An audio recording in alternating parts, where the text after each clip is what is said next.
Welcome to this ICF Slalom podcast episode, part of the series running until the Los Angeles 2028 Olympic Games. We bring you the inside stories from around the globe from the people who make canoe slalom so special.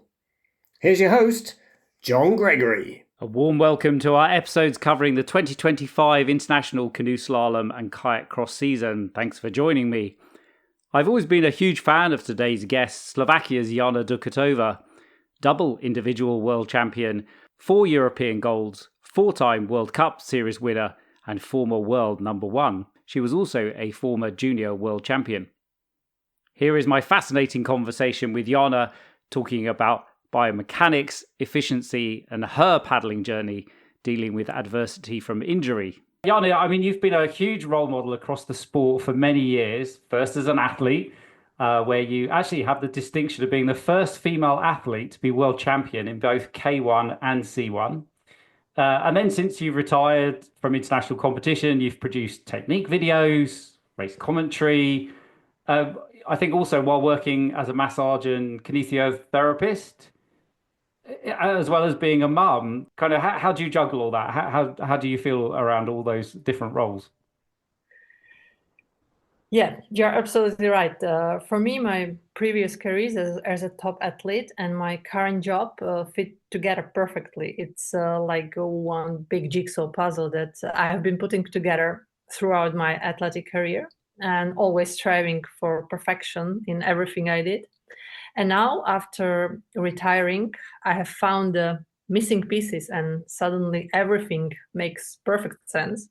Back in 2010, 2011, I was ranked world number 1, winning medals in almost every race. And at that time, all the hard work seemed to be paying off.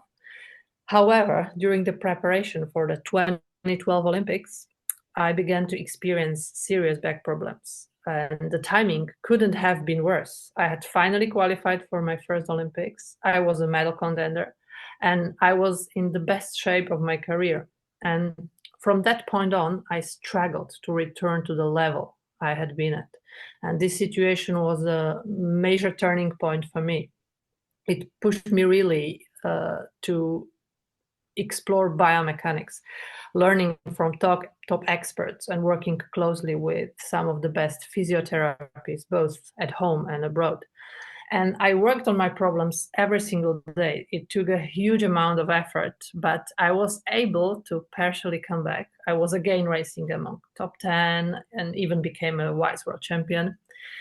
But due to this issue, my paddling never returned to the same level of perfection. And this kind of situation can often be avoided if things are done correctly from a young age. Okay, that's very interesting. So your injury or back problems have prompted where the rest of your career and what you're now doing. Yeah, exactly. I mean, you've been posting kayak technique videos for many years. I mean, I remember your weekly vlog series, which is probably 2018, 2019, maybe. I wanted particularly to pick up on your latest video series talking about the importance of posture in a boat and obviously to effectively transfer power. Can you tell us a bit more about that biomechanics? Yeah, well, proper posture and correct muscle chain activation are the foundations of movement efficiency and effective power transfer.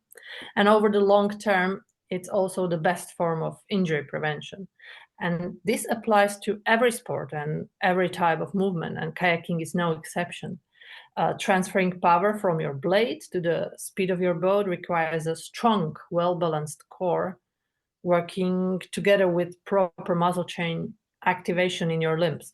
At first glance, the way you sit in a kayak might not seem that important, but the opposite is true. The neutral position of your pelvis and spine is key for proper core engagement and efficient power transfer. One of the best examples you can see are the French paddlers. The French school consistently develops young athletes with excellent posture and body alignment. It's a clear example of a method and a path that's definitely worth following. Okay, so I'm guessing though that your experience, because as both a canoe paddler, C1, and kayak paddler probably gives you even more deep insight, understanding of the techniques and loads that this places on the body. Yes, I've been working on my movement efficiency, body positioning, and correct muscle activation for years to master this power transfer and move as efficiently as possible. Unfortunately, by the time I started, changes had already occurred in my skeletal structure, especially my spine. So looking back, I really wish I had known all this at the start of my career, because I could have been even stronger and avoided many of the problems I faced later on. But efficient technique isn't just about power transfer or injury prevention, it's also about saving energy. And that makes a big difference by the end of the race. In fact, that's where I won most of my races, in the second half of the course. And in the end, investing in proper technique early on makes a huge difference. It boosts performance, protects your body, and helps you race smarter, not just harder. No, thank you. So can you tell us about your work with JD Flow Academy? So it says JD Flow Academy, where smart training meets smooth paddling, master your kayak technique, mindset, and performance. Explain a little bit more. Yeah, JD Flow Academy came about naturally. You understand the most when your career is over. You finally see all the connections, the big picture. And that's when everything finally clicks, when all the pieces fit together. And that experience shouldn't just retire with you, or at least that's what I think. And during my career, I used to make videos mostly about technique, but the JD Flow Academy covers way more than that. Pro sports are all about the little details, but even more important is how those details connect, because performance is really a complex thing. And JD Flow Academy covers everything you need for top performance. It's a mental prep, conditioning, building effective strength, recovery, race prep, and specific technique tips for maximizing your efficiency on the water. So you seem to be a big advocate of Sona Stanovska. So you commented about how proud moments with her and the progress she's made. She sounds like a student of your approach. I saw today that she's through to European semi-finals in Paris. Absolutely. She is an amazing athlete. Mentoring her is a real joy. She soaks everything up and is constantly thinking, both during training and outside of it. She stays focused, connects the dots in her head, and always seems to store things away just to pull them out when they are needed. And then she applies it perfectly, both on and off the water. It really shows how much sense it makes to work with an athlete in a complex way, because only then you can design off the water training that truly supports what they need on the water. Can you explain a bit more about, you said being better isn't about paddling harder, it's about paddling smarter. What did you mean? It's really about being effective in everything we do. Anyone can train hard, do big volumes, or follow what others are doing. But there are two important points. First, the ratio between training volume and actual improvement. It's not about how much you train, but how much you actually gain from it. And second, having a tailor-made approach for each athlete. Everyone has different strengths and weaknesses, and we all need to focus on different things to improve. Smart training means knowing where your weak spots are and working on them in the right way, making sure all parts of your training on and off the water fit together to help you improve them.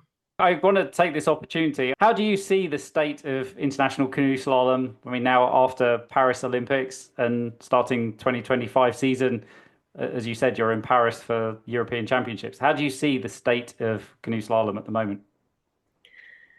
Well, I think after Age Olympics, it's usually a great moment for young talents to break through. Some of the top athletes take things a bit easier, let's say, that year.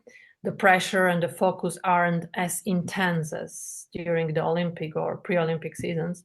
And that opens the door for new names to make a mark and kick off the next Olympic cycle with a strong result. And this year, especially in the women's category, a lot of things are wide open. Several top paddlers are taking maternity breaks. So it will be interesting to see how the next generation step up and uses this opportunity. Yeah, no, I think you're right. There's a lot of newer names or new names at that international level in the start list and racing. So yeah, it will be exciting. That was Jana Dukatova, double Olympian, now owner of JD Flow Academy. She talked to us during the European Championships from a hotel near Versailles, Paris, France. As part of our conversation, we also touched upon Jana's experience as a member of the Slovakian team at the 2005 Worlds in Penrith, Australia, venue again for this year's World Championships starting at the end of September. Finally, I had shared my canoe slalom spreadsheet with Jana.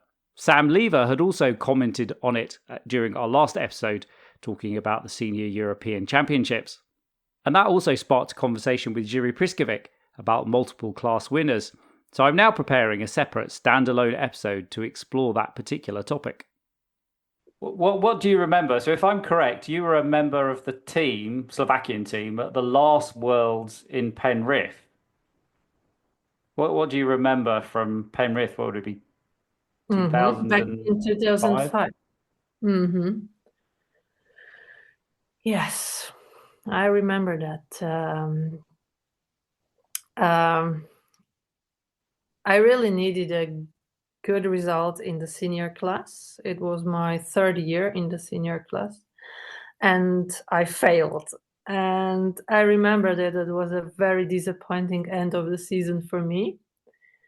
And a big kickoff for the 2006 for the next World Championship in Prague, where I won, actually. So it was the big disappointment for me for a long time. Then I got into the top in Prague 2006, and I stayed there for a long time. So disappointing time in Penrith.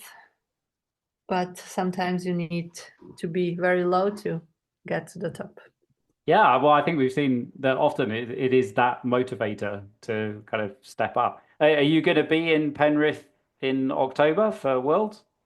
Not sure. Like, yes, I have the opportunity to be there, definitely.